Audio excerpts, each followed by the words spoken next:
9 clés pour comprendre le conflit taïwanais. Je m'étais dit que ce serait plus simple de le résumer comme ça, par mots-clés, parce que comme toutes les situations géopolitiques, cette situation en particulier fait preuve de complexité, du latin complexus, tisser ensemble, et c'est ce tissage ensemble de plein de facteurs qui sont pour certains matériels, pour d'autres immatériels, qui rend ce conflit particulièrement intriqué et du coup difficile à dénouer. Alors, premier mot-clé, le plus direct, le plus adéquat en fait à la situation géopolitique. Qu'est-ce que la géopolitique? C'est l'interaction de la Terre et du pouvoir.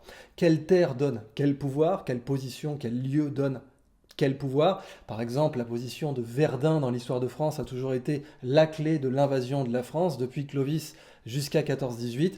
Cette terre, possédée Verdun, donne un pouvoir à l'envahisseur parce que c'est la France qui est bénie géographiquement par les Pyrénées, la Méditerranée, les Alpes et le Rhin, ou presque maintenant dans ses frontières actuelles.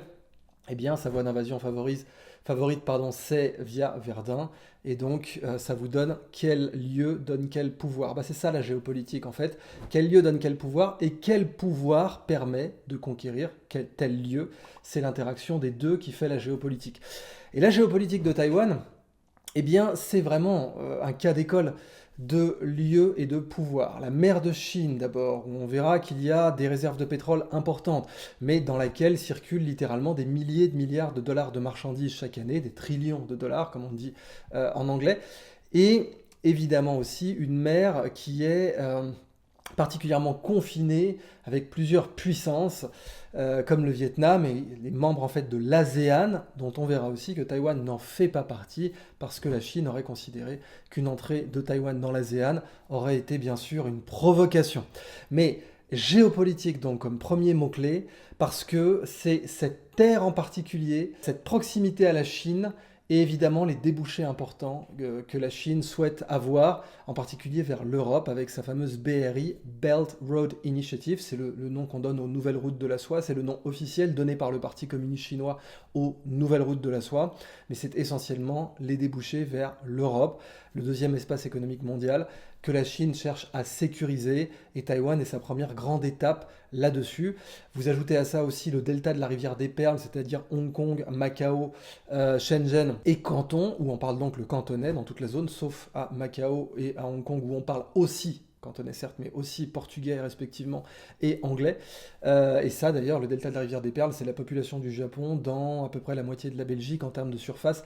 Donc c'est une zone extraordinairement stratégique qui est aussi l'usine du monde et qui est aussi l'endroit où, on le verra aussi, Taïwan a posé ses usines de semi-conducteurs. Donc vous voyez là l'intrication violente de la situation. Et puis toujours pour parler de géopolitique, eh bien, Alfred Thayer Mahan, qui est vraiment la référence la plus citée en géopolitique maritime, considérait que l'océan Indien était l'océan le plus important à maîtriser dans le monde.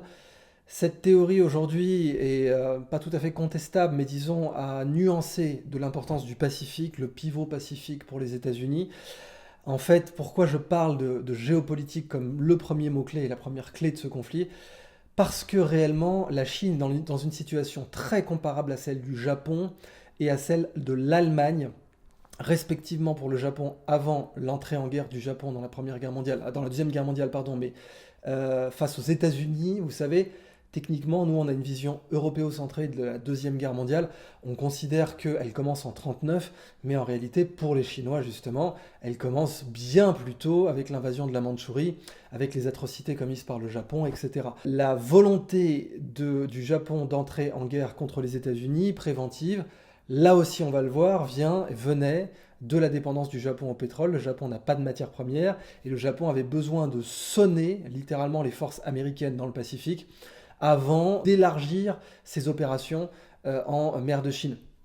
Et en fait, la Chine aujourd'hui est dans une situation très très proche. On parle beaucoup de piège de Thucydide, où on a donc deux hégémons à l'époque de Thucydide, Sparte et Athènes, la Ligue de Délos, thalassocratique, et Sparte et ses alliés tellurocratiques. Et bien là, on voit, semble-t-il, le même piège, mais il y a l'arme atomique qui vient immédiatement tout figer. Et puis, là aussi, la Chine devrait atteindre la parité nucléaire avec les États-Unis dans 30 ans. Non, pardon, en 2030, pas dans 30 ans, dans 8 ans. Et là aussi, ça rend la Chine plus, audacieuse dans la région. Donc, géopolitique, l'océan Indien, un océan d'ailleurs où, alors c'est pas l'océan dans lequel se trouve Taïwan bien sûr, mais c'est les débouchés vers l'océan Indien. Alfred Teyerman considère que c'est l'océan le plus stratégique au monde. Le pivot vers le Pacifique nuance ce propos. Taïwan est en plein cœur de cette route qui commence vers l'océan Indien et qui derrière elle a le Pacifique. Donc là aussi, ça vous donne les enjeux géopolitiques principaux du conflit pour donner une introduction claire. Maintenant, deuxième mot-clé, le timing. Le timing de la situation est très très intéressant et important pour comprendre le conflit actuel. Vous avez le contexte de la guerre en Ukraine, d'une part. Évidemment, qui est très étudié par les Chinois pour voir dans quelle mesure la réponse de l'Occident est contraignante face à une invasion ferme, définitive, d'un pays avec vue d'annexer certains territoires, et dans le cas de Taïwan, de tout annexer.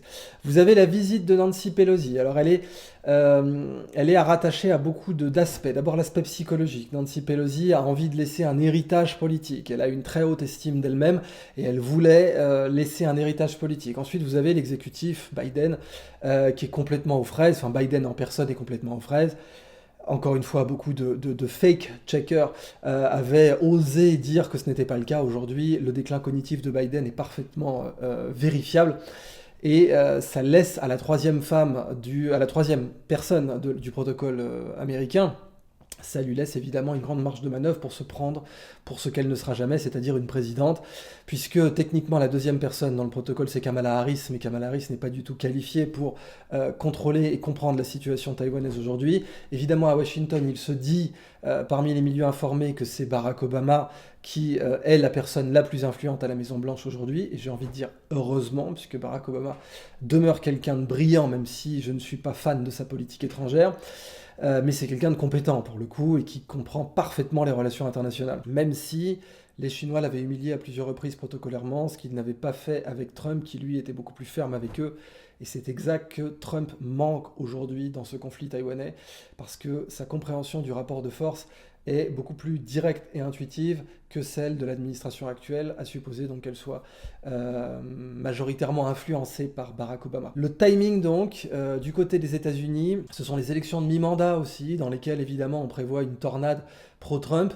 Et puis bon, donc le déclin cognitif de Biden et Nancy Pelosi qui essaie de tirer son épingle du jeu pour laisser un héritage. Nancy Pelosi aussi qui a des conflits d'intérêts majeurs pour l'industrie des semi-conducteurs. Elle a fait des fortunes sur Nvidia, société fondée par un Taïwano-américain, même si Nvidia n'est pas taïwanaise, elle est cotée en bourse aux États-Unis, mais Pelosi a aussi donc ces conflits d'intérêts majeurs qui peuvent expliquer son envie à la fois d'une victoire politique et d'une victoire économique, sachant que les États-Unis viennent de signer de très gros contrats publics sur les semi-conducteurs d'une part, et que plusieurs parlementaires américains avaient fait le plein d'actions en semi-conducteurs juste avant. De là à parler de conflit d'initiés, ce n'est plus vraiment une fantaisie. Alors côté chinois maintenant, vous avez bientôt l'élection à vie de Xi Jinping. Il faut comprendre aussi les psychologies respectives. Xi Jinping aussi souhaite laisser un héritage. C'est quand même quelqu'un, Xi Jinping, qui revient de très loin. Son père a été banni pendant la révolution culturelle. Xi Jinping était quelqu'un qui méthanisait des excréments humains en vivant dans des grottes, littéralement, quand il était exilé dans la Chine de Mao, et il est très lentement, notamment sous Deng Xiaoping, revenu aux affaires, et à la force du poignet, il s'est hissé au sommet du Parti communiste chinois, en écartant la frange de Hu Jintao. Alors Hu Jintao, en 2005, avait quand même, dans son administration, fait passer une loi qui fermement rappelait la volonté inamovible de la Chine de reprendre Taïwan, c'était très très clair, mais Hu Jintao était beaucoup moins un faucon que Xi Jinping.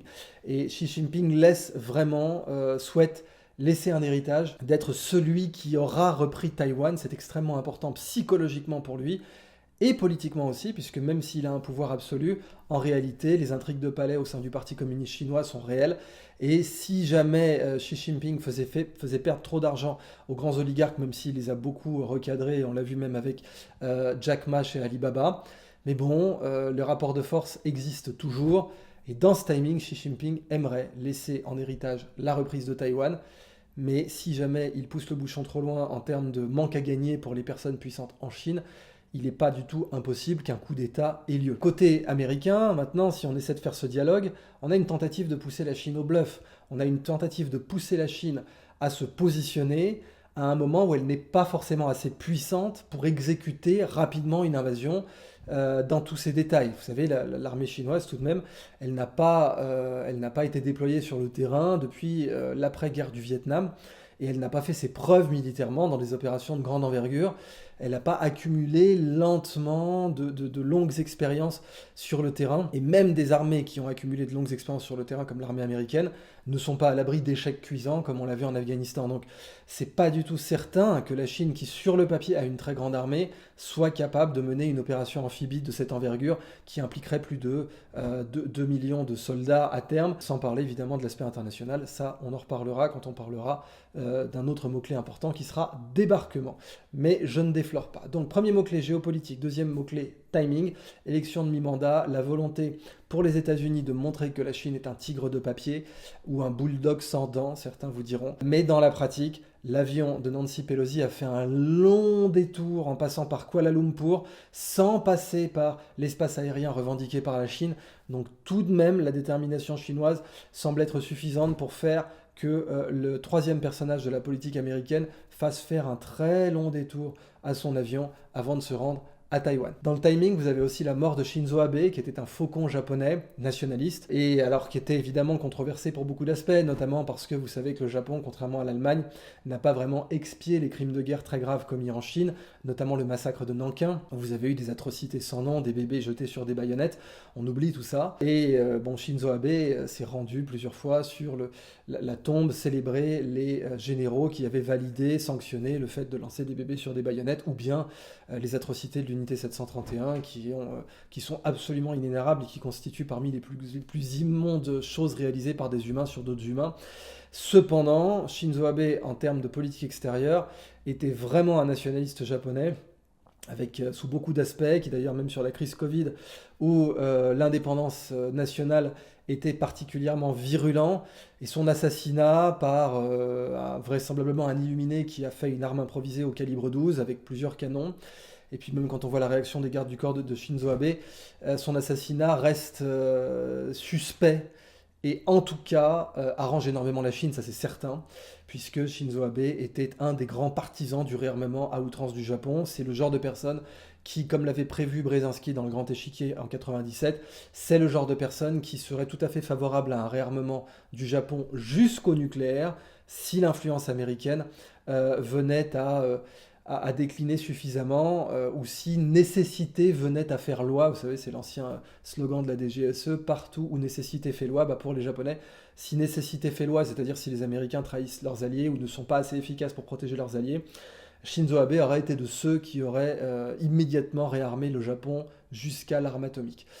Donc là aussi, c'est très très suspect dans le cadre actuel. Alors, il faut savoir que si on revient maintenant sur vraiment le timing côté chinois, pour Hu Jintao, par exemple, la position politique pour Taïwan, c'était plus pour sécuriser sa position au sein du Parti communiste, gagner des supporters au Politburo, mais pour Xi Jinping, c'est personnel, c'est ça qu'il faut comprendre. Hein. Il est de 1953, il est en excellente santé, et il pourra sans doute gouverner jusqu'à 80 ans, peut-être même plus, sauf effondrement économique du pays. Et ça, bien entendu, ça fait encore une fois que Xi Jinping a toutes les cartes en main pour faire rentrer Taïwan, récupérer Taïwan d'ici 15 ans. Mais la volonté de lui forcer la main pourrait être tout à fait intéressante là aussi côté américain. Et puis pour la Chine, c'est une façon de faire une proposition politique. Un pays, trois systèmes. On avait un pays, deux systèmes avec Hong Kong et Macao, où Hong Kong reste un point de discorde pour la Chine, avec notamment la révolte des parapluies, dans laquelle évidemment la CIA a joué un rôle très important. Et puis maintenant... Alors n'oublions pas d'ailleurs les prix Nobel aussi, les États-Unis ont toujours utilisé les prix Nobel à des fins politiques, notamment le prix Nobel de la paix, mais aussi les prix Nobel d'économie. Rappelons que Barack Obama a eu le prix Nobel de la paix, alors que ce n'était pas du tout un homme de paix, mais c'est un instrument politique, et évidemment les États-Unis procèdent d'influence régulièrement pour donner le prix Nobel de la paix à des opposants chinois, et ça galvanise Hong Kong, c'est de la géopolitique encore une fois. Mais là, pour Taïwan, c'était un moment de faire jouer cette idée d'un pays, trois systèmes, et de le faire jouer lentement, d'être patient. La politique de Deng Xiaoping, par exemple, était dans la patience. La politique de Xi Jinping, elle l'est beaucoup moins. Et là, on vient de lui griller sa patience, en fait, par la visite de Pelosi, donc d'un certain point de vue, c'est assez bien joué. Évidemment, côté taïwanais, vous avez la montée du nationalisme en ce moment, et même si à une époque, au tout début des années 90, vous pouviez avoir un sentiment national pan-chinois, on pourrait dire, chez certains Taïwanais, y compris certains politiciens taïwanais, aujourd'hui ce n'est plus du tout le cas, les politiciens pro-chinois ont été écartés, et même dans la population évidemment. Dans la situation actuelle, le côté pro-Chine continental a quasiment complètement disparu. Donc voilà pour le deuxième mot-clé, timing. Troisième mot-clé, indépendance. Pourquoi Taïwan est indépendante au départ? Pourquoi Taïwan veut être indépendante mais n'est pas indépendante? C'est-à-dire, vous avez un peu comme la position d'Israël vis-à-vis de l'arme atomique. C'est-à-dire qu'Israël n'a pas déclaré officiellement détenir l'arme atomique. On le sait, en particulier avec les révélations de Mordechai Vanunu, qui était un ingénieur à la centrale de Dimona, mais on le sait aussi dans les milieux informés, pas publiquement, depuis la guerre du Kippour, où là, clairement, évidemment, Golda Meir a été en position de dire à Sadat, écoute, si jamais tu avances un tout petit peu plus, on déclenche le feu nucléaire. Et c'était tout à fait, nécessaire vu les cartes géopolitiques d'Israël qui sont très mauvaises. Israël est un des pays qui a les cartes géopolitiques les plus pourries au monde, et l'arme atomique, évidemment, était leur moyen d'avoir un levier de négociation énorme dans la région. Ça reste le seul pays nucléaire dans la région. Ça ne signifie pas que d'autres pays ne peuvent pas s'armer nucléairement. Beaucoup de gens parlent de l'Iran, mais en réalité, on pouvait parler de la Turquie, même si la Turquie est dans l'OTAN, et donc pour l'instant, on n'a pas de raison de s'armer nucléairement. Mais sur le plan technologique, si la Turquie le voulait, elle pourrait s'armer nucléairement. En réalité, si l'Égypte le voulait, elle pourrait aussi s'armer nucléairement sur le plan technologique. L'autre pays nucléaire dans la région, enfin un peu plus loin, évidemment, c'est le Pakistan. Eh bien, l'indépendance maintenant concernant Taïwan, c'est comme la position de l'arme atomique pour Israël, ce n'est pas déclaré officiellement, mais c'est de facto. Pour Taïwan, la raison pour laquelle ce n'est pas déclaré, c'est clairement pour ne pas brusquer la Chine, ne pas froisser la Chine, parce que Taïwan est indépendante de fait, elle délivre des passeports, elle frappe monnaie, et elle a tous les aspects du régalien, c'est-à-dire une armée, évidemment, un contrôle de ses affaires intérieures et une diplomatie. Mais sur le papier, Taïwan n'a pas de membre de siège au Conseil de sécurité de l'ONU. Elle l'avait avant, c'est-à-dire que Taïwan a eu jusque dans les années 70, jusqu'à la réconciliation, la détente entre Nixon et Mao, Taïwan représentait la Chine au Conseil de sécurité des Nations Unies, y compris comme membre permanent, ce qui n'est évidemment plus le cas aujourd'hui. Maintenant, l'indépendance de Taïwan, vous l'avez déjà, on en parle déjà dans Les Barbouzes, vous savez, hein, ce film culte du cinéma français, où vous avez Francis Blanche qui dit les miens étaient des Chinois impérialistes Formose, parce qu'il joue un agent secret russe. Et donc, il y a des Chinois à un moment donné, mais c'est des mauvais Chinois pour lui, vu qu'il est russe, parce que ce sont des Chinois impérialistes Formose. Ça, c'est donc Chiang Kai-shek, c'est la guerre civile chinoise. Chiang Kai-shek tenait les villes, Mao tenait les campagnes. Chiang Kai-shek a dû s'exiler avec donc le Kuomintang à Taïwan, Formose, la belle île, d'après le nom portugais qu'elle porte. Et Chiang Kai-shek a pris beaucoup d'œuvres d'art avec lui, ce qui a contribué à l'identité culturelle chinoise. Techniquement, Taïwan, c'est la République de Chine, pas la République populaire de Chine. Et culturellement, vraiment, le fait d'avoir gardé aussi les caractères pas simplifiés, d'avoir résisté à la simplification des caractères voulus par la Chine continentale et par le Parti communiste chinois. Donc, on n'utilise pas les mêmes caractères techniquement à Taïwan et en Chine continentale.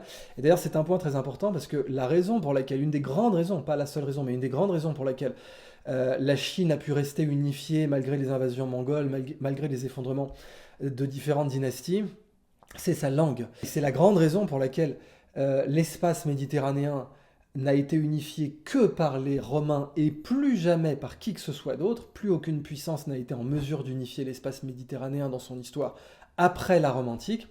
Eh bien, c'est parce que le latin était une langue très facile à pirater, très facile à faire évoluer, très facile à distinguer en roumain, italien, portugais, espagnol, français.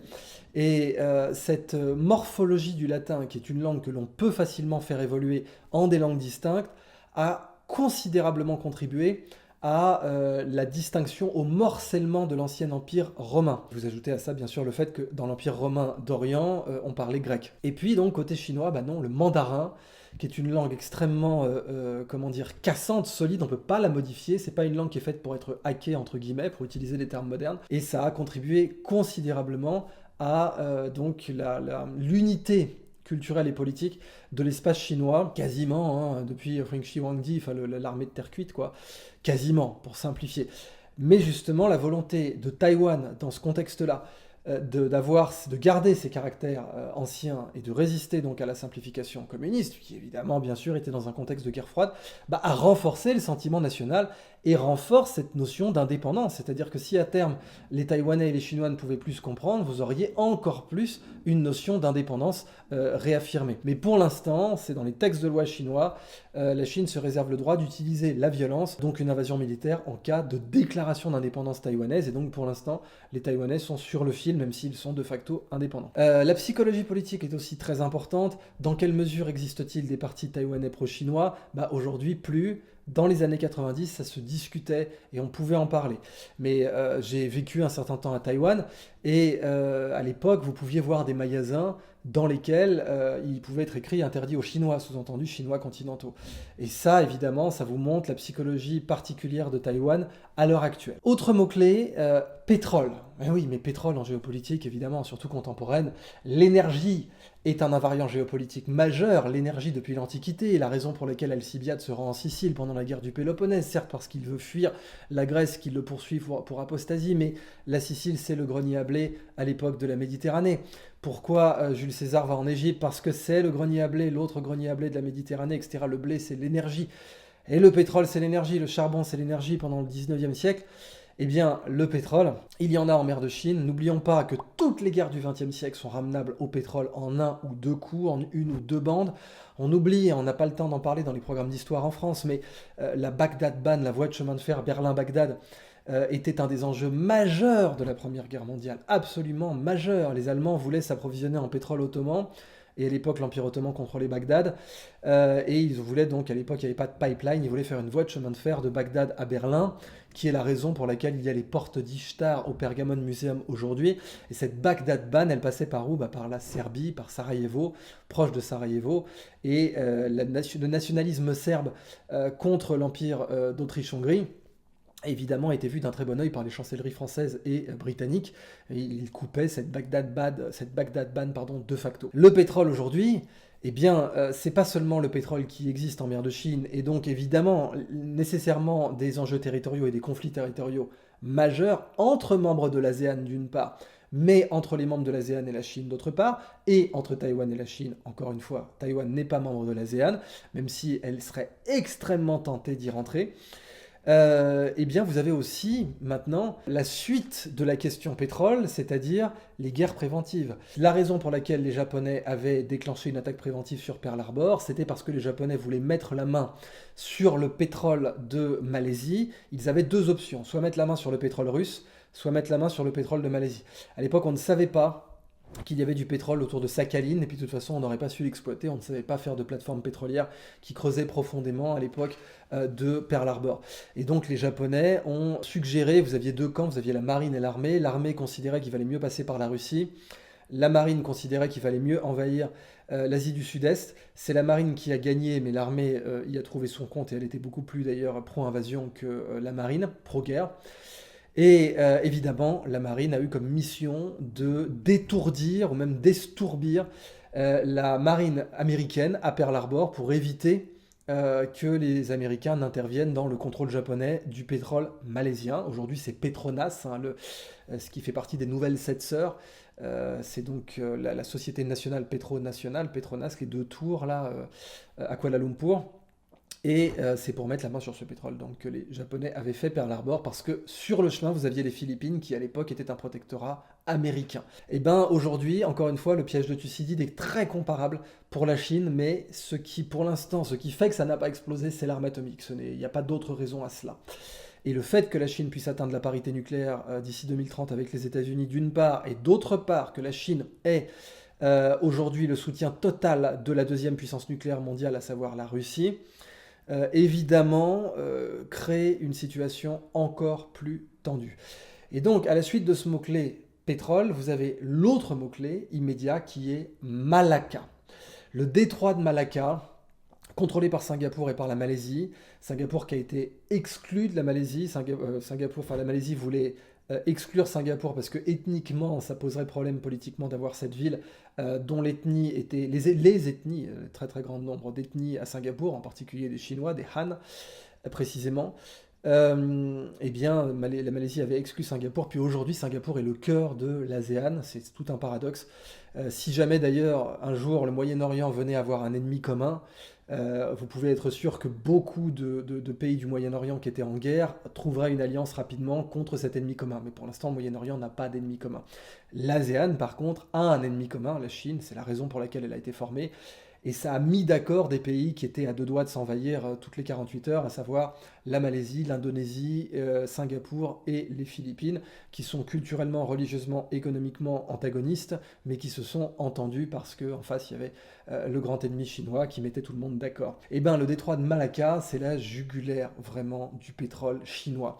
La Chine a besoin de pétrole. On oublie que dans les années 80, c'était un exportateur net de pétrole. Ça nous paraît fou aujourd'hui, mais la Chine a des réserves de pétrole, en particulier au Xinjiang, 30% de ses réserves de pétrole. On va en reparler parce que, comme vous l'avez très bien deviné, le Xinjiang, c'est aussi un mot-clé pour comprendre Taïwan, même si c'est à des milliers de kilomètres. La Chine a besoin de pétrole.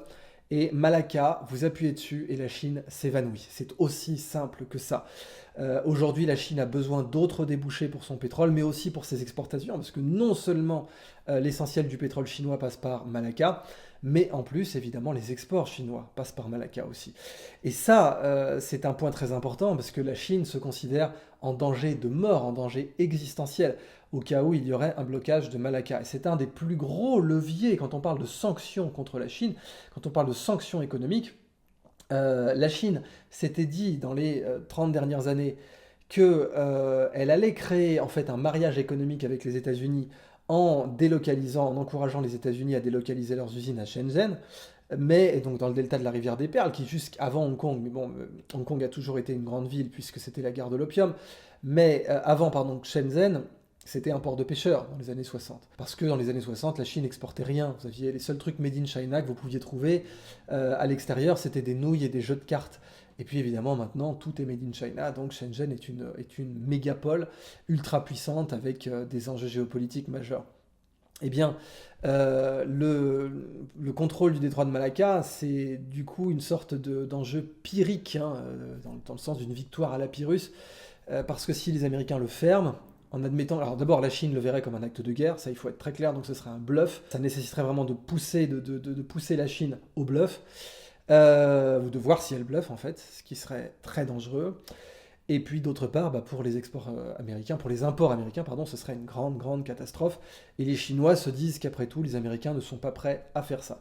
Donc aujourd'hui, vous avez une alternative possible au détroit de Malacca, mais qui n'est pas ouverte pour l'instant, c'est le passage du nord-est, avec la fonte des glaces. Une plus grande partie du pôle Nord devient exploitable. Les Russes sont en train d'investir massivement, ont déjà investi massivement dans les brise-glaces, même dans la capacité plus tard à avoir des porte-conteneurs qui soient des brise-glaces. Et évidemment, si jamais les glaces continuent à fondre, vous aurez un passage qui sera beaucoup plus intéressant pour la Chine, parce que beaucoup plus court, et qui contournera complètement le détroit de Malacca. Évidemment, si on voulait faire de la géopolitique de la connaissance directement, de la noopolitique, eh bien on pourrait y dire, voilà, si on avait des brevets pour du fret aérien à bas coût, si on avait d'immenses aérostats pas chers qui pouvaient emporter des conteneurs pour des classes de fret, des classes de densité, par exemple des balles de ping-pong, des choses comme ça, des classes de fret, je crois que ça s'appelle 500, au-delà de 250 et 500 pour les classes de fret, eh bien la Chine pourrait réduire sa dépendance en passant par le corridor sibérien qui est l'espace aérien le plus important au monde en termes économiques, pour les vols évidemment, pour les vols civils. Mais pour l'instant, ce n'est pas le cas. La Chine est dépendante de Malacca et ça, c'est aussi une des raisons pour laquelle les Américains voudraient la pousser à la faute maintenant. Parce que si jamais le passage du Nord-Est était ouvert, ou si la Chine avait d'autres opportunités à l'export d'autres alternatives à l'export que Malacca, eh bien, évidemment, le moyen de pression serait beaucoup plus faible. Donc, d'un côté, on a le dispositif dit du collier de perles pour que la Chine sécurise ses routes commerciales, ce qui est un enjeu géopolitique permanent à la sécurisation des routes commerciales. C'est une des grandes raisons pour les croisades, c'est une des grandes raisons pour lesquelles les Portugais ont procédé au contournement de l'Afrique et ont fini à aller jusqu'au Japon, jusqu'à Taïwan, jusqu'au Japon, où ils ont laissé tout un tas d'héritages culturels, d'ailleurs les armes à feu, le pão castello, cette pâtisserie portugaise qui est une spécialité japonaise aujourd'hui, les tempuras, spécialité japonaise d'origine portugaise, et même l'utilisation de ce cliché japonais né そんなこと言ってもこの通り困ってしまいますのよ qui veut dire isn't it en fait, qui veut dire n'est-ce pas quoi, tout simplement. Bah, ce n'est en fait est d'origine portugaise aussi. Et ben les routes commerciales, la sécurisation des routes commerciales, c'est peut-être l'invariant géopolitique le plus important. Et la Chine aujourd'hui, dans sa volonté de sécuriser ses routes commerciales, a le dispositif du collier de perles, qui implique bien sûr le Sri Lanka. C'est pour ça qu'on voit aujourd'hui la situation grave au Sri Lanka. On parlait même de resserrement du collier de perles autour de l'Inde, l'Inde qui revendique une énorme partie de l'océan Indien. Bah, il porte son nom. Alors politiquement, c'est facile pour l'Inde de dire l'océan Indien. Écoutez, c'est comme le port Salut, c'est marqué dessus. Et l'Inde réagit par le collier de diamants d'autres bases. Donc c'est pour ça que la Chine est alliée avec le Myanmar, par exemple, est alliée avec le Pakistan, l'ennemi juré de l'Inde, c'est une alliance naturelle avec la Chine, mais le Pakistan joue double jeu avec les États-Unis. Alors c'est assez difficile de savoir ce qui pourrait se passer, même si aujourd'hui le Pakistan est totalement dépendant de la Chine d'un point de vue économique et lui doit beaucoup d'argent puisque la Chine est le FMI numéro 2 aujourd'hui.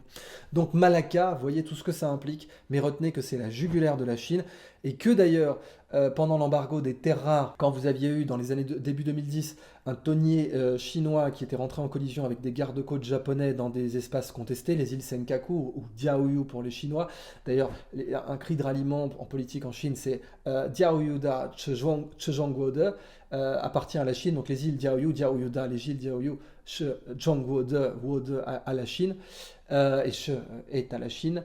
Eh bien, à l'époque, les Chinois avaient fait pression sur le Japon pour les îles Senkaku, Diaoyuda, avec les terres rares. Et les Américains étaient rentrés dans la danse en disant, écoutez, c'était Barack Obama à l'époque, écoutez, on est très inquiet sur ce qui peut se passer à Malacca, on ne voudrait pas qu'il arrive un problème, alors aidez-nous à résoudre la situation. Et les Chinois avaient finalement décidé d'arrêter l'embargo sur les terres rares au Japon, qui aurait produit un mouvement on-off sur le Japon. Ça aurait été vraiment une extinction de l'économie japonaise, parce qu'avec les terres rares, vous faites l'électronique, vous faites les pots catalytiques, vous faites les voitures hybrides, les satellites, évidemment les éoliennes, etc. pour le néodyme. Donc bon, c'était comme la Russie a le bouton on-off de l'économie allemande, le Japon avait le bouton on-off de l'économie japonaise. Entre-temps, évidemment, plusieurs pays sont allés chercher des terres rares un peu partout, le Japon dans les fonds marins, en Australie aussi, et puis les États-Unis avaient rouvert la mine de Mountain Pass en Californie, qui était fermée depuis plus d'une quarantaine d'années, qui était le premier fournisseur de terres rares dans les années 50-60, et bien ils l'ont rouverte rapido. Et donc ça me donne mon mot-clé suivant, semi-conducteurs. Et oui, Taïwan est le premier producteur de semi-conducteurs au monde. Taïwan est l'exemple parfait de l'économie de la connaissance. Vous aviez évidemment des arriérés économiques qui pensaient que l'économie de la connaissance ne pouvait pas exister ou était un concept frauduleux, parce qu'après tout, quand on est simple d'esprit en économie, on se dit que ce qui est immatériel ne peut pas avoir de valeur en économie. Bah, c'est évidemment faux. Vous avez Taïwan qui n'a pas de matière première, comme le Japon d'ailleurs, comme la Corée du Sud, et qui pourtant est ultra compétitive à l'export, parce qu'elle a décidé de faire all-in sur les semi-conducteurs. Et aujourd'hui, avec TSMC et UMC, Taïwan domine complètement l'industrie mondiale des semi-conducteurs. C'est plus de 60% ou 70% de la production de semi-conducteurs mondiale. Et si vous faites par tranche, c'est-à-dire en qualité, le sommet de la production de semi-conducteurs est complètement dominé par Taïwan, avec quelques exceptions, notamment aux États-Unis, en Corée et un petit peu en Europe, même si ST Microelectronics n'est plus compétitif face à Samsung et face aujourd'hui aux fabs comme Fusion-io ou autres qui font des trucs très spécialisés, ou bien sûr Intel et ARM, mais ARM n'a pas ses propres usines. Quoi qu'il en soit, vous défoncez l'économie mondiale si vous perturbez Taïwan.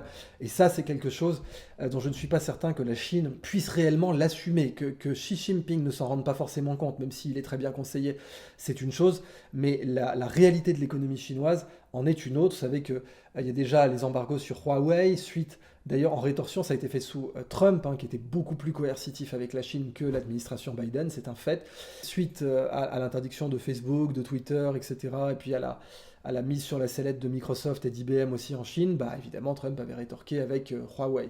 Puis il ne faut pas oublier, j'avais oublié ça d'en parler dans timing, mais dans le mot-clé de timing, la Chine est aujourd'hui dans une crise économique imminente, avec une crise immobilière majeure qui met les Chinois dans la rue. Ils essaient de supprimer ça dans leurs médias, mais les Chinois sont dans la rue parce qu'ils se sont fait arnaqués par des promoteurs immobiliers qui ont passé leur temps à construire de nouveaux projets sans jamais les livrer. Vous avez aujourd'hui les classes moyennes chinoises qui se sont endettées pour acheter des appartements qui ne sont pas finis et qui, à cause du défaut de paiement de grosses sociétés comme Evergrande, vont peut-être voir que ça ne sera jamais fini. Donc vous avez acheté un appartement sur plan, vous êtes endetté et il ne sera jamais fini, vous ne pourrez pas le revendre, il ne vaudra rien, peut-être même qu'il va être détruit. C'est ce que les Chinois appellent les chantiers à la queue pourrie, rotten tail, c'est comme ça que ça a été traduit en anglais. Vous imaginez donc la perte sèche pour les classes moyennes qui aujourd'hui refusent de payer tout simplement leur crédit immobilier. Or, l'immobilier chinois, c'est la base de l'économie chinoise. Ils ont quasiment tout misé là-dessus. Les provinces chinoises sont en compétition entre elles pour faire de la promotion immobilière et pour ouvrir des baux amphithéotiques, donc 99 ans typiquement, parce que vous savez en Chine, ça c'est un des aspects qui reste marxiste en Chine, vous ne pouvez pas réellement être propriétaire du foncier, c'est l'État qui est propriétaire du foncier, comme à Singapour d'ailleurs, qui est pourtant pas tellement marxiste, 99 ans, bail amphithéotique. Cette situation-là, évidemment fragilise la Chine à mort et pourrait foutre les gens dans la rue et pourrait créer un Tiananmen 2.0. Parce que vous avez déjà des manifestations, vous avez déjà une suppression sur les réseaux sociaux, vous avez déjà des banques à 2 doigts de la faillite. Et dans ce contexte-là, si vous ajoutez une crise majeure sur les semi-conducteurs, je ne suis pas certain que l'économie chinoise puisse le supporter. Et puis côté américain, donc vous avez Nvidia fondée par un Taïwanais, mais taïwano-américain maintenant, dans laquelle Nancy Pelosi et son mari ont fait des fortunes. Donc là aussi, les semi-conducteurs, je vous l'ai dit, c'était une opportunité pour Nancy Pelosi et puis la grande commande publique de semi-conducteurs votée par les parlementaires américains.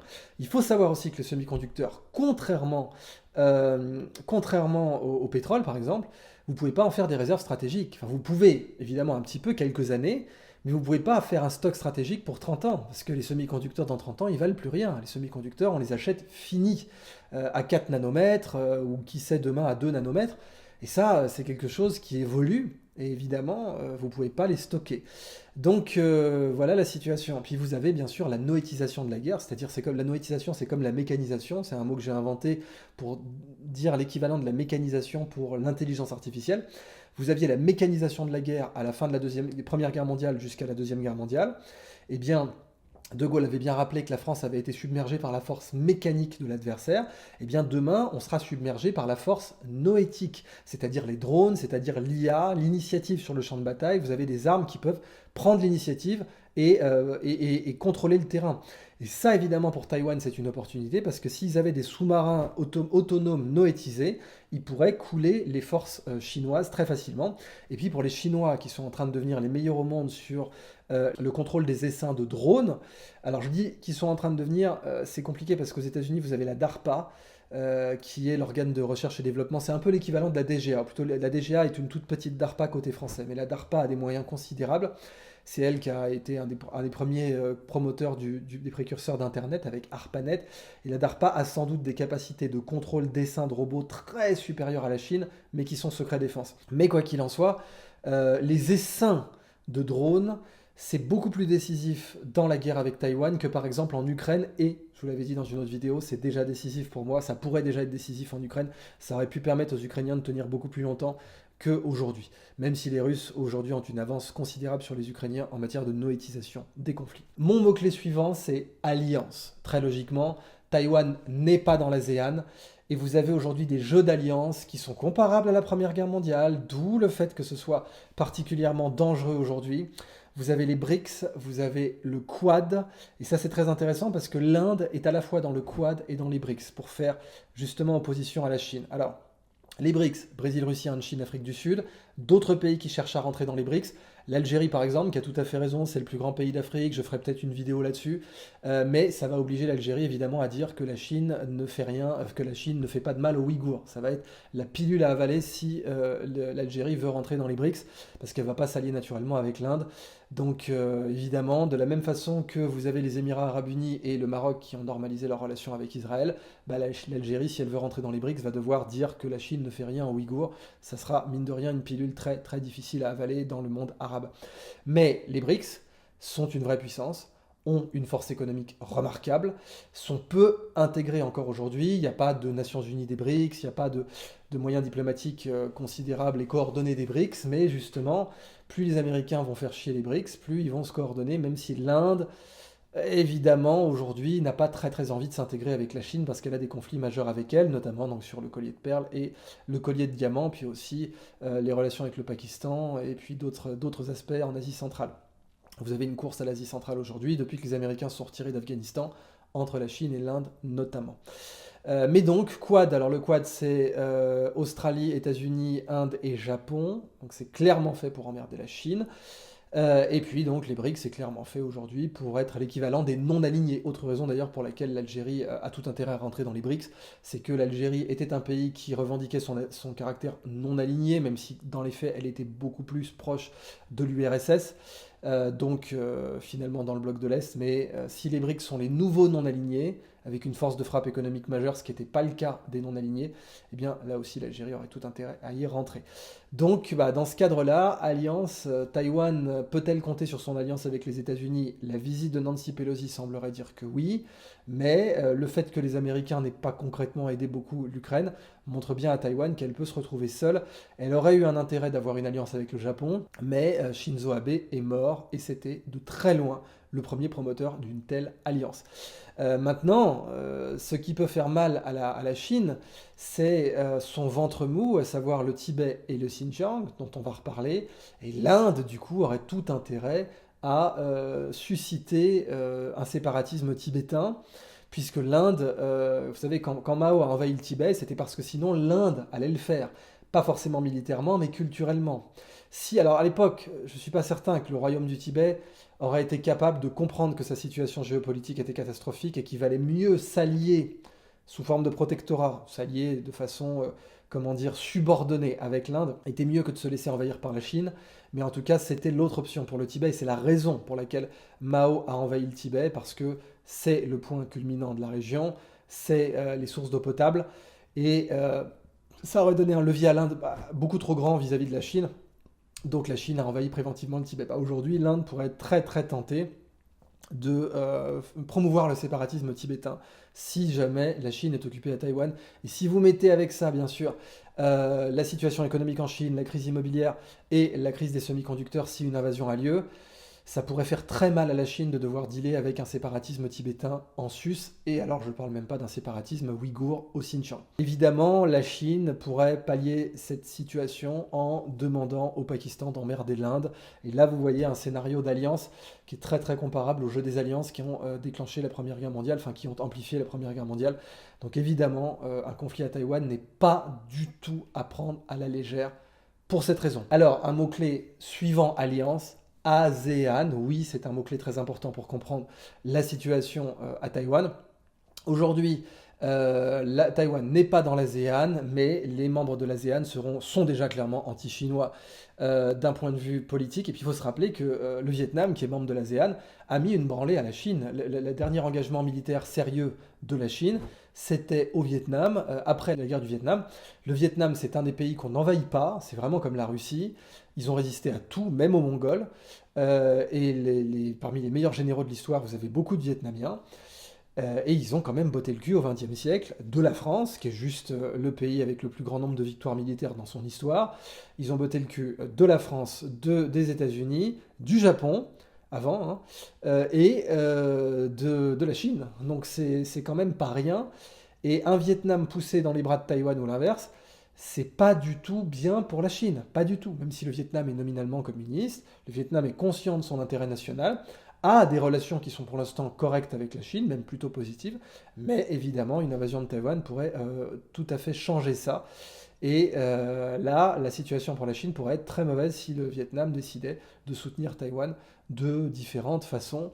Et bien sûr, ça forcerait Taïwan à rentrer dans l'ASEAN, puis après tout, si l'invasion a lieu, et bien là, évidemment, Taïwan n'a plus aucune raison de mesurer sa réaction vis-à-vis de la Chine et rentrerait dans l'ASEAN immédiatement. Et les exports de Taïwan, c'est très intéressant à considérer, hein, on vous fait l'encart, les exports de Taïwan en 2020, ça vous donne un peu aussi une idée des types d'activités économiques, et encore une fois, attaquer Taïwan, c'est attaquer un point névralgique économique très important, avec des conséquences tellement, enfin complexus comme je vous l'ai dit en début de vidéo, avec des conséquences tellement difficiles à anticiper, que je ne suis pas certain que le Politburo chinois en ait parfaitement conscience. En fait, je ne suis même pas certain que qui que ce soit au monde, même en termes d'organisation, même la CIA, même les services de renseignement chinois, ne puisse avoir une compréhension parfaite du Mikado, du sac de nœuds qu'est Taïwan. D'ailleurs, au fond, vous voyez que Xi Jinping veut être un peu Alexandre le Grand, c'est-à-dire il veut trancher le nœud gordien. Taïwan est un nœud gordien, et il veut arriver avec l'armée, couper ça, et voilà, faire fi de la complexité économique et autres de Taïwan. Évidemment, politiquement, pour isoler Xi, il faut bien se rappeler que si même Cyrus, dans l'Antiquité, a pu être tué par Tomiris, Cyrus qui pourtant c'était un personnage saint dans l'histoire du judaïsme, hein, c'est un personnage respecté parce qu'il a permis la construction du deuxième temple, et bien Cyrus qui est un personnage, comment dire, sacré et un énorme conquérant, bah, il s'est fait fumer par Tomiris, par les Scythes, dans un conflit mineur en fait, dans un conflit qui n'était pas si important que ça. Bah, Xi Jinping est un personnage majeur de l'histoire de la Chine contemporaine, est tout puissant, va être élu président à vie, mais il ne faut pas oublier que cette guerre, il est en train de la personnaliser. Et même s'il a convoqué le Politburo autour de lui, même s'il a, évidemment, en bon communiste chinois, bien compris qu'il fallait l'appareil, vous savez, les apparatchiks, l'appareil, pour entrer dans une guerre comme celle-là, il suffira pour beaucoup d'isoler Xi Jinping politiquement et de faire valoir ce qu'il fait perdre à la Chine pour générer un coup de palais, susciter un coup de palais, un assassinat, etc. Et ça, c'est pas du tout à sous-estimer. Mon mot-clé suivant, Xinjiang, et oui, 30% des exports de pétrole chinois, une région historiquement musulmane en Chine depuis le 7e siècle, la fin du 7e siècle, début du 8e siècle, une région turcophone, proche des Pashtuns aussi, avec Urumqi et Urumqi en chinois, c'est une ville extraordinairement peuplée, je crois qu'on est de l'ordre de 10 millions d'habitants maintenant, c'est pas du tout Grozny pour la Tchétchénie, c'est pas une zone qu'on peut bombarder comme ça impunément. Aujourd'hui, vous avez évidemment la position de Xi Jinping qui est très différente de la position de Hu Jintao vis-à-vis des Ouïghours. Xi Jinping, c'est une main de fer dans un gant de fer, d'où les camps d'internement, etc. Ce n'était pas le cas sous Hu Jintao, qui à mon avis était beaucoup plus, comment dire, subtil parce que c'était l'école de Deng Xiaoping aussi, Hu Jintao. Il était beaucoup plus mesuré parce qu'il avait compris que c'est comme ça qu'il fallait procéder à l'intégration des Ouïghours, dans le sens où il fallait les dominer culturellement avec des trains à grande vitesse, avec une immigration de masse des Han dans la zone, mais pas immédiatement faire ce que Xi Jinping a fait. Ben ça peut produire un retour de bâton majeur. Et donc, c'est 30% des réserves de pétrole chinoises. C'est aussi les débouchés de la route de la soie vers la Sibérie. Et si la Chine est occupée avec Taïwan, encore une fois avec une armée qui n'a pas fait ses preuves, dont on ne peut pas dire qu'elle a fait ses preuves, puisqu'en tout cas les Vietnamiens lui ont mis une branlée dans les années 70, eh bien vous avez vraiment... je ne vois pas ce qui retiendrait en fait le Xinjiang avec une leader en particulier très controversée évidemment, dont on a dit qu'elle était le Dalai Lama du Xinjiang, mais c'est pas le cas, c'est Rebia Kadir, milliardaire qui s'est enrichi notamment avec le trafic de l'opium, mais cela dit, je ne vois pas ce qui empêcherait les moyens aujourd'hui étrangers de faire sécession au Xinjiang. Et ça pourrait vraiment faire péter la Chine en deux. Et puis vous avez le Tibet, parce que c'est pas seulement Xinjiang, c'est aussi le Tibet. Donc c'est vraiment un mot-clé qui s'enchaîne avec ASEAN, qui lui-même s'enchaînait avec Alliance. Mon mot-clé suivant, débarquement. Et oui, rentrons dans le vif du sujet. Concrètement, si la Chine veut envahir Taïwan, il faut qu'elle y débarque. Et ça, c'est pas du tout une mince affaire. Ça n'a rien à voir déjà. Vous avez dans l'opération russe en Ukraine, la forêt était un point d'arrêt. La forêt était un point qui a bousillé la logistique russe. Là, c'est bien pire que la forêt. C'est une mer avec des tempêtes, avec des typhons, et dans laquelle vous pouvez déployer des drones sous-marins à court ou moyen terme, et vous pouvez vraiment perturber la logistique chinoise. Donc, aujourd'hui, il faut comprendre la situation taïwanaise vis-à-vis d'un débarquement, des exercices militaires, côté chinois, côté taïwanais. Ce qui est très intéressant, c'est que la France, il y a les fameuses frégates de Taïwan, dans laquelle la malheureuse Christine de Viejoncourt avait servi de fusible, mais vous avez... on oublie l'approvisionnement israélien, toute l'industrie de la vision nocturne à Taïwan est d'origine israélienne. C'est très très intéressant ça. Pardon, pas Taïwan, chinoise. Toute l'industrie de vision nocturne chinoise, c'est ça qui est intéressant, toute l'industrie de vision nocturne chinoise est d'origine israélienne. Dans les années 80, parce qu'Israël avait besoin pour soutenir le cours du shekel de ses exports militaires, puisqu'Israël n'a pas de matières premières ou très peu. Maintenant, il y a des gisements de pétrole, etc. Mais donc, évidemment, dans les années 80, le cours du shekel était extrêmement fragile. Et l'exportation militaire, alors les Américains n'étaient pas contents du tout, ça vous modère aussi l'alliance de circonstances entre les États-Unis et Israël, mais en réalité, il y a des situations où les Américains étaient très très insatisfaits d'Israël, et en particulier le fait qu'ils aient fourni des technologies de vision nocturne à la Chine, encore une fois pour des raisons économiques, parce que c'était pas du tout une alliance ni idéologique ni politique, mais du coup aujourd'hui la Chine a des moyens de vision nocturne importants. Et pourquoi c'est un point essentiel pour les débarquements? Parce qu'un débarquement à Taïwan devrait se faire de nuit, évidemment. Une opération militaire à Taïwan, ça commencerait à minuit côté chinois, et avec évidemment des débarquements de forces spéciales, des sécurisations de ports et de plages de débarquement que les Taïwanais auraient minées au préalable, évidemment, parce que des plages débarquables à Taïwan, il n'y en a pas 50. Et ça nécessite donc énormément de matériel de vision nocturne des deux côtés. 2 à 3 milliards de dollars, hein, c'était dans les années 80 pour l'industrie chinoise de la vision nocturne côté israélien, donc c'était vraiment pas rien. Et paradoxalement, des technos israéliennes ont fini au Pakistan, ce qui n'était pas prévu, mais des technos de vision nocturne israéliennes ont fini au Pakistan, qui n'est pas tellement un allié d'Israël, mais ça c'est parce que le Pakistan est un allié de la Chine, évidemment. Et puis bon, côté français, alors on a eu quelques couacs. Vous avez l'ancien président de l'école polytechnique, Jacques Biot, qui travaille pour Huawei. Alors ça, c'est quand même un truc qui, sous Charles de Gaulle, n'aurait pas pu se produire. Je veux dire, un président de l'école polytechnique qui reste quand même, bon, même si elle est cramée au XXIe siècle, c'est plus une école qui a le rayonnement qu'elle avait évidemment avant la Deuxième Guerre mondiale, mais maintenant c'est devenu une école très régionale. Mais alors, très régionale et très très soumise à la Chine de par ses alliances, ça aussi c'est un problème.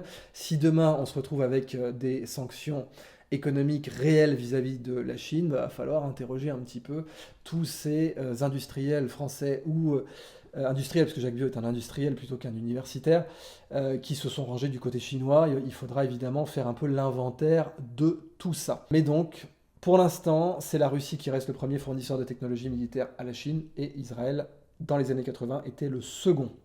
Concernant donc un débarquement, vous avez la possibilité que Taïwan joue la politique du réduit national, comme les Suisses l'ont fait. Donc les Suisses, en cas d'invasion, ont la politique du réduit national. On se replie dans les montagnes avec des bunkers camouflés. C'est très très marrant de voir les bunkers suisses.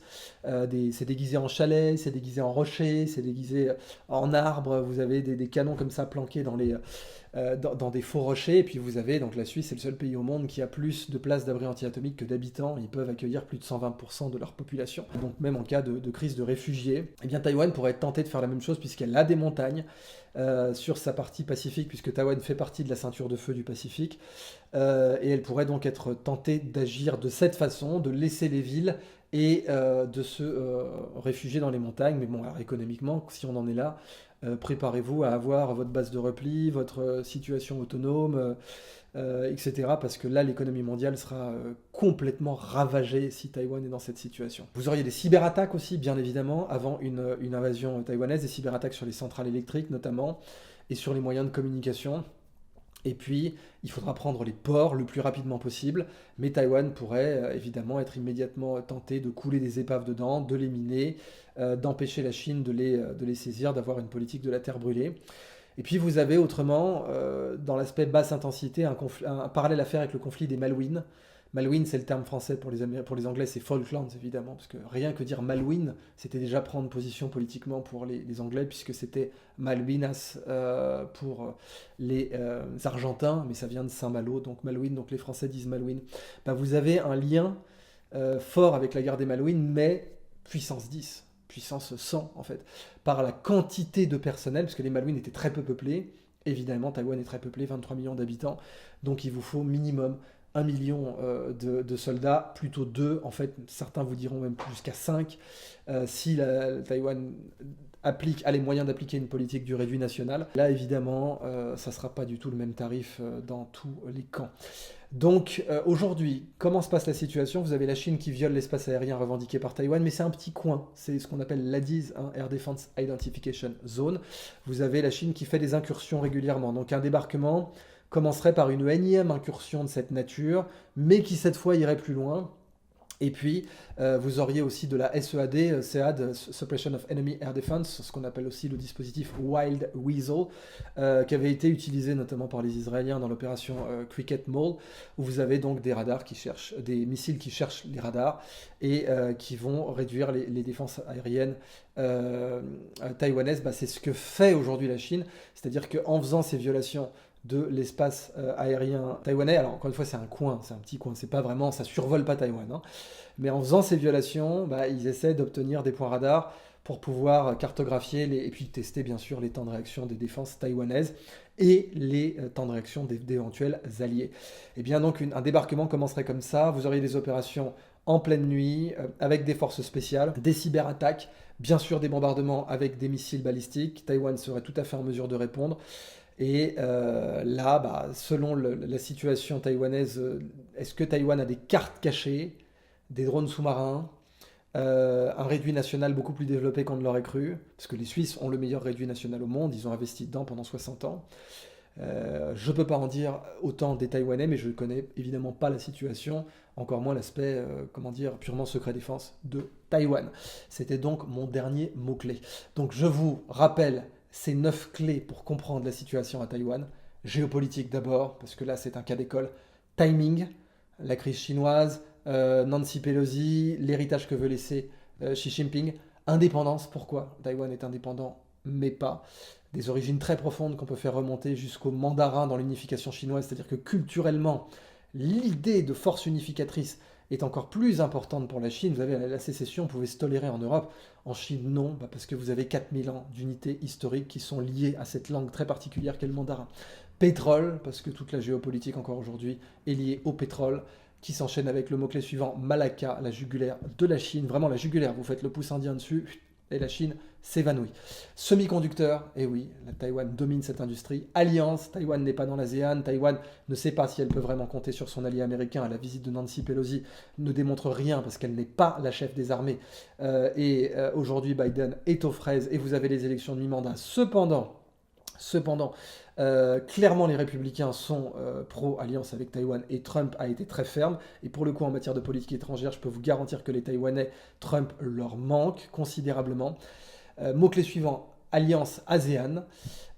Donc après alliance, BRICS, Quads, etc. L'ASEAN en particulier, autre mot-clé. Xinjiang, bien sûr, 30% des réserves de pétrole chinoises. Débarquement, parce qu'il faut rentrer dans le vif du sujet.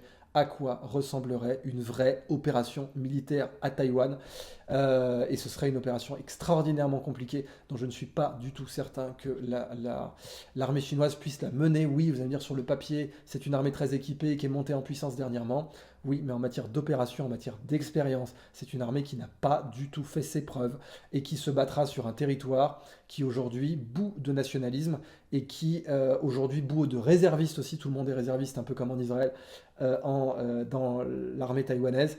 Et ça, je ne suis pas certain que la motivation de part et d'autre soit favorable à la Chine. C'est évidemment un euphémisme. Alors, dans les divers, je pourrais vous parler de la fragilité des mécanismes du Parti communiste chinois, qui même s'il arrive à être adaptable, n'est pas forcément aussi adaptable vis-à-vis d'une situation aussi intriquée que Taïwan, c'est-à-dire en gros, la Chine peut-elle imploser à cause de cette invasion? Cette invasion peut-elle précipiter un domino systématique qui inclurait une sécession du Tibet, une sécession du Xinjiang, un effondrement économique, un coup d'État, etc. Je ne suis pas du tout certain que le Parti communiste chinois ait conscience de ces possibilités-là. D'autant plus que Xi Jinping joue vraiment la carte de la fermeté. Une récession mondiale, oui, ça c'est clairement ce qui nous attend s'il y a une invasion de Taïwan. Et puis la diplomatie chinoise qui n'est pas testée. Vous avez, certes, notamment, je vous renvoie à Livre Noir, la très belle interview de l'ambassadeur français de Chine en France, qui vous dit clairement que la Chine voudra récupérer Taïwan par tous les moyens. Mais la diplomatie chinoise, sa capacité à mobiliser, à temporiser, à mobiliser des alliés, cette loi de 2005 qui décrète clairement que la Chine se réserve le droit d'envahir un pays qui est de facto souverain, je ne suis pas certain que la diplomatie chinoise soit éprouvée pour faire du soft power. Et le soft power, c'est la grande faiblesse de la Chine, c'est le soft power. Alors la Chine a créé des Confucius Institute qui sont très efficaces. La Chine avait gagné en soft power dernièrement, mais elle a considérablement perdu, en particulier depuis 2020. Et là, pour le coup, je ne suis pas certain que la diplomatie chinoise soit capable de développer le soft power chinois à la mesure d'un tel conflit. Mais certains vous diront, et je vais conclure là-dessus, que la Chine a largement acheté le Parti démocrate.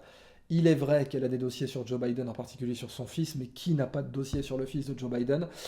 Il est vrai qu'elle a des leviers très importants aux États-Unis. Et donc, dans ce contexte-là, les élections de mi-mandat pourraient aussi être défavorables à la Chine.